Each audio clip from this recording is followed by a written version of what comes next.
नमस्कार, आप देख रहे हैं एबीपी न्यूज और आपके साथ मैं हूं अनुराग मुस्कान। देश के 5 राज्यों में चुनाव की तारीखों का ऐलान हो गया। अब रोज आपके घर किसी पार्टी का प्रत्याशी हाथ जोड़कर वोट मांगने आएगा। 11 मार्च को नतीजे आ रहे हैं। इसके बाद पता चलेगा, इसके बाद पता नहीं 5 साल में आपका प्रतिनिधि आपको दर्शन देगा भी या गायब हो जाएगा। इसीलिए आज हम देश के मतदाता में सोए हुए सवालों को तर्कों की ताकत का इंजेक्शन देने की कोशिश करने जा रहे हैं। चुनाव नतीजों के बाद 5 साल आपने अपने प्रत्याशी को कोसा तो बहुत होगा, लेकिन आज हमारा सवाल है कि क्या वोट मांगने आए नेता से आप ये पूछते हैं कि हमारी मां, बहन, बेटी की सुरक्षा की गारंटी वो देगा?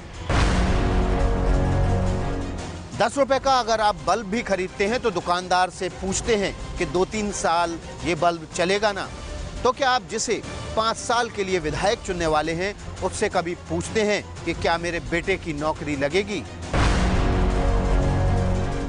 सरकार आपको नौकरी देती है तो डिग्री और मार्कशीट देखकर ही देती है। तो क्या इस बार आप अपने नेता को चुनने से पहले उससे पूछेंगे कि वो कितना पढ़ा लिखा है? बेटे का ब्याह करते हैं तो होने वाली बहू से पूछते हैं ना कि खाना बना लोगी ना, घर संभाल लोगी ना? तो क्यों ना इस बार आपके घर वोट मांगने आने वाले प्रत्याशी से भी आप ये पूछें कि आपके गली, मोहल्ले और जिले की सूरत बदलने की गारंटी तो देगा ना? जब तक आपका वोट नहीं पड़ता, नेता आपको भगवान समझते हैं। आपके वोट के बाद नेता खुद भगवान बनकर अंतर्ध्यान हो जाते हैं। इसलिए 5 राज्यों के चुनाव में आप अपने आप को सिर्फ एक वोट नहीं करिएगा, बल्कि लोकतंत्र की जीत पर चोट करिएगा। एबीपी न्यूज आज दोपहर से लगातार आपको बता रहा है कि यूपी, पंजाब, उत्तराखंड, गोवा, मणिपुर में आपके शहर में वोटिंग कब है। लेकिन अब हम चाहते हैं कि आपको मतदाता का गौरव स्थापित करने वाली रिपोर्ट दिखाएं। चुनाव की तारीखों के ऐलान के साथ ही अब उत्तर प्रदेश, पंजाब, उत्तराखंड, गोवा और मणिपुर में नेताओं की बाढ़ आ जाएगी। बड़ी रैलियों के मंच से लेकर आपके घर तक प्रत्याशी हाथ जोड़े आकर खड़े होंगे आपके एक वोट के लिए। लेकिन आज आप गांठ बांधकर ये बात रख लीजिए कि आप इस देश के भाग्य विधाता हैं, आप इस देश के मतदाता हैं, कोई बिजली का खंभा नहीं।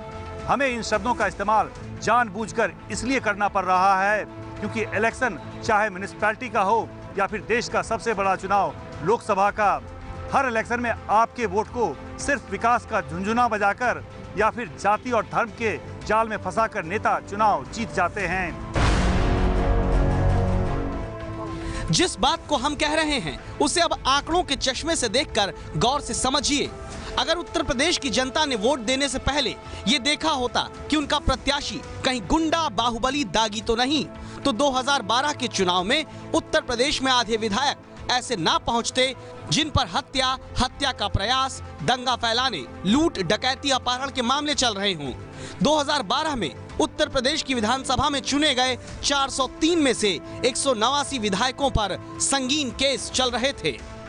इसलिए हमारी कोशिश यह है कि इस चुनाव में अगर आपका प्रत्याशी आप तक वोट मांगने नहीं पहुंचा है तो आप खुद उस तक पहुंचिए और उससे पूछिए कि नेताजी आप पर कोई केस तो नहीं चल रहा है, और अगर आप खुद अपराधी हैं तो आप हमारी सुरक्षा कैसे करेंगे? मेरी कमीज उसकी कमीज से ज्यादा सफेद है, ऐसा दावा करने वाली हर पार्टी की बुशर्ट कहीं ना कहीं काली है। यही कारण है कि आप चुनाव के दौरान पूछते नहीं तो देखिए क्या होता है। उत्तर प्रदेश विधानसभा में पिछली बार दागी विधायकों के प्रतिशत के मामले में बीजेपी सबसे आगे रही। Association for democratic reforms ADR के आंकड़ों के मुताबिक बीजेपी के 53.2% दागी विधायक विधानसभा में पहुंचे थे, तो समाजवादी पार्टी के 49.6% दागी विधायक बने थे। कांग्रेस के 40.4% विधायक ऐसे थे जिन पर क्रिमिनल केस थे, तो बीएसपी के 36.3% विधायकों के खिलाफ आपराधिक मामले दर्ज हैं। आप अपने प्रत्याशियों से उनकी पढ़ाई लिखाई के बारे में भी नहीं पूछते हैं। इसीलिए यूपी में 2012 में 40 ऐसे विधायक बने थे जो सिर्फ 10वीं पास थे। 3 विधायकों ने तो ये भी नहीं बताया था कि वो पढ़े लिखे हैं भी या नहीं। 116 विधायक सिर्फ 12वीं तक पढ़े हुए थे। तो इसीलिए आपके इलाके का प्रत्याशी विधायक बने उससे पहले ही सवाल पूछ लीजिए, क्योंकि नेता तो विधायक बनने के बाद इलाके से गायब भी हो जाते हैं। आपने नेता चुना, अपना विधायक चुना, आपने सांसद चुना, लेकिन आपका चुना हुआ नेता विधायक या सांसद बनने के बाद आपके इलाके में आपको अनाथ छोड़कर गुमशुदा हो जाता है। ऐसी ही खबरों की कुछ तस्वीरें आपके सामने हैं। प्रचार के समय देखा था, अब तो उनकी सूरत भी भूल गए। हम लोगों ने उनको चुनाव प्रचार के समय देखा था, उसके बाद हमने सिर्फ उन्हें होर्डिंग्स पे ही देखा है। आप चाहे किसे भी वोट दें, लेकिन जो जीतेगा वही आपका प्रतिनिधि कहलाएगा। इसलिए ये जरूरी है कि जब भी किसी पार्टी का नेता आपसे वोट मांगने आए तो उससे ये जरूर पूछिए कि भैया विधायक बनने के बाद भूल तो नहीं जाओगे। आपके पास वोट मांगने आया कैंडिडेट अगर पाकिस्तान में सर्जिकल अटैक के नाम पर वोट मांगे तो उससे पूछिए नेताजी सड़क सुरक्षा और स्कूल के मामले में क्या करेंगे, क्योंकि देश का गौरव अपनी जगह है। आपको तो अपने प्रत्याशी से ये पूछना है कि खस्ता हाल सड़क दुरुस्त करने वाली सर्जिकल स्ट्राइक कब होगी। अगर प्रत्याशी आपसे जाति के नाम पर वोट मांगे तो उससे जरूर पूछिएगा कि बच्चों के लिए कितने स्कूल बनवाएंगे। अगर प्रत्याशी धर्म के नाम पर वोट मांगे तो पूछिएगा धर्म बाद में, पहले ये बताइए महिलाओं की सुरक्षा की गारंटी देंगे क्या। अगर कोई प्रत्याशी नोटबंदी पर सवाल उठाकर वोट मांगे तो उससे कहिएगा कि ये राज्य का नहीं केंद्र का मसला है, क्योंकि जो विधायक आप चुनेंगे उससे राज्य के मसलों यानी सड़क, स्कूल और सुरक्षा की मुश्किल दूर करने वाला सवाल पूछिएगा। देखिए, होता यह है कि प्रत्याशी अपना हलफनामा चुनाव आयोग को देते हैं। क्यों ना इस बार आप अपने प्रत्याशी से पूछें कि वादों का एक हलफनामा भैया हमको भी दे दो। क्यों नहीं देश में ऐसा नियम बनता जिसके आधार पर यह तय रहे कि अगर कोई प्रत्याशी या पार्टी जीतने के बाद जनता से किए गए वादों को 50% 50% पूरा न कर पाए तो उसे दोबारा चुनाव लड़ने का अधिकार ही ना हो। देश में ऐसे बदलाव तभी आ सकते हैं जब बदलाव की शुरुआत हम खुद करें, आप खुद करें। मतलब समझिए, देश में 84 करोड़ वोटर हैं, लेकिन उनमें से 38 करोड़ मतदाता चुनाव में वोट डालने ही नहीं जाते। कहते हैं हमको क्या। ये आपको समझना होगा कि वोटिंग डे कोई हॉलिडे नहीं है, छुट्टी का दिन नहीं है आपके लिए। दुनिया में बेल्जियम, ग्रीस, मिस्र जैसे कई देश हैं जहां वोटिंग करना अनिवार्य है, मैंडेटरी है। बोलिविया में तो जो वोट नहीं देता उसकी 3 महीने की सैलरी रुक जाती है। जी हां।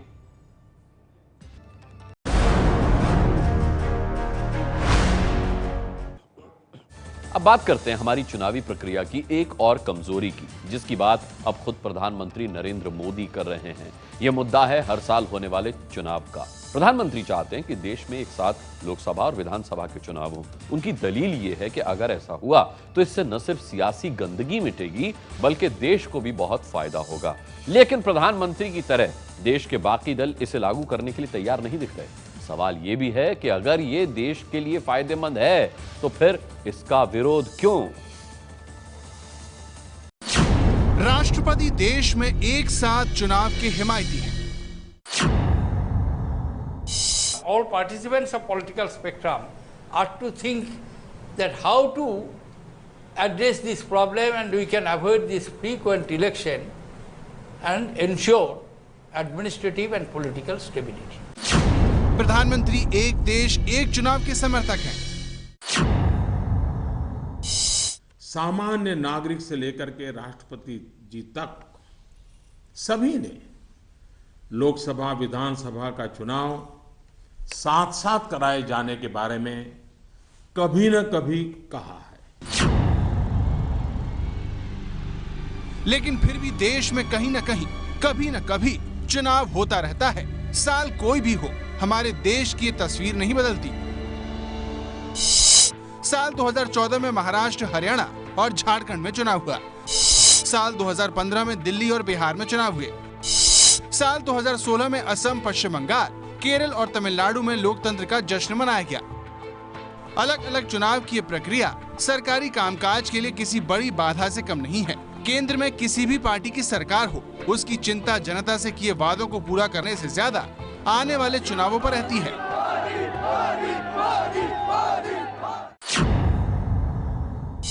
चुनाव आयोग की तरफ से जारी आंकड़ों के मुताबिक लोकसभा और विधानसभा चुनावों में करीब 4500 करोड़ रुपए खर्च होते हैं। ऐसे में अगर ये दोनों ही चुनाव एक साथ करवाए जाएं तो इससे जनता का काफी पैसा बच सकता है। जानकार भी मानते हैं कि अगर एक देश एक चुनाव पर बात बनी तो यह हमारे देश के लिए काफी फायदेमंद साबित हो सकता है। ऐसे में सरकार ज्यादा फोकस होकर काम कर सकेगी। सरकार का ध्यान चुनाव जीतने से ज्यादा वादा पूरा करने पर रहेगा। बार बार आचार संहिता नहीं लगेगी, जिससे विकास योजनाएं नहीं रुकेंगी। अलग अलग चुनाव पर होने वाला खर्च बचेगा। मतदाता का उत्साह भी बना रहेगा। पूर्व चुनाव आयुक्त एसवाई कुरैशी बार बार चुनावों में भ्रष्टाचार का जिक्र करते रहे हैं। एसवाई कुरैशी के मुताबिक राजनीतिक दल चुनावों में जमकर काले धन का इस्तेमाल करते हैं और बाद में जो काला धन देता है अपने राजनीतिक दल के जीतने के बाद में, उसकी सरकार बनने के बाद में उस पैसे को वसूल करने के लिए जमकर भ्रष्टाचार करता है और इससे देश को होता है काफी नुकसान। बार बार चुनाव भले ही देश और हम सब के लिए हानिकारक हो, लेकिन इसके विरोधियों की भी अपनी दलील है। भारत जैसे देश में यह संभव नहीं है। सब बात करते हैं, लेकिन कैसे होगा कोई नहीं बताता। एक साथ चुनाव से छोटे दल खत्म हो जाएंगे। दरअसल साल 1989 से लेकर साल 2014 के बीच 31 बार ऐसा हुआ जब लोकसभा और विधानसभा के चुनाव एक साथ हुए। इन 31 बार में से 14 बार ऐसा हुआ जब दो बड़ी राजनीतिक दलों ने ही जीत हासिल की और इसी वजह से छोटे राजनीतिक दल इसका विरोध करते हैं। उनके मुताबिक एक साथ चुनाव करवाने का मतलब है कि बड़े राजनीतिक दलों को फायदा और छोटी यानी क्षेत्रीय दलों को नुकसान। भारत जैसे देश में जहां संसाधनों की किल्लत हो, आधी से ज्यादा आबादी गरीब हो, भ्रष्टाचार हो, ऐसे मुल्क में एक देश एक चुनाव की नीति गेम चेंजर साबित हो सकती है। अब आपके मन में यह भी सवाल आ रहा होगा कि क्या भारत में कभी एक साथ चुनाव हुए भी हैं, और अगर हां तो फिर यह सिलसिला आखिर टूटा क्यों? दरअसल आपको बताएं, संविधान लागू होने के बाद 4 बार एक साथ चुनाव हुए। 1951 में, 1957 में, 1962 में और 1967 में लोकसभा विधानसभा के चुनाव एक साथ हुए। लेकिन 67 में 8 राज्यों में गैर कांग्रेसी सरकार बनी। इस तरह देश में कांग्रेस का वर्चस्व खत्म होने की शुरुआत हुई और इसके बाद कांग्रेस ने गैर कांग्रेसी सरकारों को भंग करके मध्यावधि चुनाव करवाए। तब से लेकर आज तक एक साथ चुनावों का चक्र बन ही नहीं पाया, जिसकी वजह से हर समय देश में कहीं ना कहीं चुनाव चलता ही रहता है।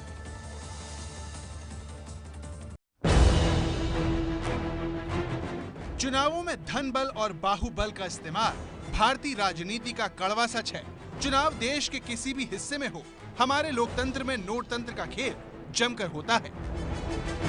इसी नोट तंत्र पर लगाम लगाने के लिए चुनाव आयोग ने इस बार उम्मीदवारों के चुनावी खर्चे को लेकर नई गाइडलाइन जारी की है। नए दिशा निर्देशों के मुताबिक प्रत्याशियों को 20,000 रुपए से ज्यादा का चंदा चेक या ड्राफ्ट से लेना होगा। उम्मीदवारों को बैंक में अकाउंट खुलवाना होगा और चंदे को उसमें जमा करवाना होगा। यही नहीं, उम्मीदवारों को 20,000 रुपए से ज्यादा का खर्च चेक या ऑनलाइन करना होगा। अगर टीवी से उम्मीदवार का प्रचार हुआ तो उसे चुनावी खर्च से जोड़ा जाएगा। पंजाब, उत्तराखंड और यूपी में उम्मीदवारों के चुनावी खर्च की सीमा 28 लाख रुपए है। वहीं मणिपुर और गोवा में ये सीमा 20 लाख रुपए है। Candidates will be required to open accounts in their banks, and as per our directions, expenses above ₹20,000 will be made out of this bank account and will be through check, where donations and loans to be received by candidates greater than 20,000 rupees will be by way of check or draft. नोटबंदी के बाद ये कयास लगाए जा रहे थे कि आने वाले चुनाव में काले धन का इस्तेमाल कम होगा और चुनाव कम खर्चीले होंगे, लेकिन हाल ही में आए सर्वे में चौंकाने वाले आंकड़े सामने आए हैं। एसोसिएशन फॉर डेमोक्रेटिक रिफॉर्म यानी एडीए के सर्वे में दावा किया गया है कि 5 राज्यों के चुनावों पर नोटबंदी का असर नहीं होगा और चुनाव ज्यादा खर्चीले होंगे। ऐसा ही एक सर्वे सेंटर फॉर मीडिया स्टडीज ने साल 2014 में किया था, जिसके अनुसार 2014 की तमाम चुनावी प्रक्रिया में 30,000 करोड़ रुपए खर्च हुए थे, जो देश के इतिहास का सबसे महंगा चुनाव साबित हुआ था। इसमें केंद्र सरकार और चुनाव आयोग ने 7 से 8,000 करोड़ रुपए खर्च किए थे। इसका अर्थ ये हुआ कि चुनाव में हुआ 75% खर्च काले धन से पूरा किया गया। चुनाव आयोग की एक रिपोर्ट के अनुसार 2014 में आम चुनाव के दौरान 300 करोड़ की अवैध राशि जब्त की गई, जबकि 17,000 किलोग्राम नशीले पदार्थ पकड़े गए, जिससे ये कहना गलत नहीं होगा कि काला धन सियासी दलों के लिए ऑक्सीजन से कम नहीं है।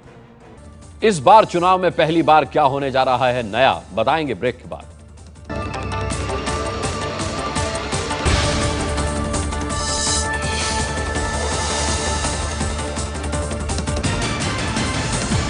बतौर वोटर इस बार 5 राज्यों के चुनाव का अनुभव आपके लिए बेहद खास रहने वाला है। इस बार चुनाव के दौरान आप कई ऐसी बातों के गवाह बनेंगे जो इससे पहले के चुनाव में नहीं देखी गई थी। लोकतंत्र के महायज्ञ यानी चुनाव की तस्वीर इस बार कई मायनों में बदलने जा रही है। वोटिंग की पर्ची से लेकर वोटिंग सेंटर तक आपको पहली बार ये अनुभव होगा। वोटिंग की पर्ची से ही आपको इसकी झलक मिलनी शुरू हो जाएगी। इस बार की वोटिंग पर्ची आकार में ज्यादा बड़ी होगी, लगभग आधे पन्ने के बराबर। इस पर्ची में आपकी बड़ी सी फोटो और मतदान केंद्र से जुड़ी जरूरी जानकारी रहेगी। आप अपने पोलिंग बूथ पर आसानी से पहुंच जाएं। इसके लिए वोटिंग पर्ची के पीछे उसका गूगल मैप रहेगा। वोटरों के लिए कुछ जरूरी सूचनाएं भी साथ में छपी रहेंगी। इस चुनाव में वोट करने वाले हर परिवार को रंगीन वोटर गाइड देने की शुरुआत भी हो रही है।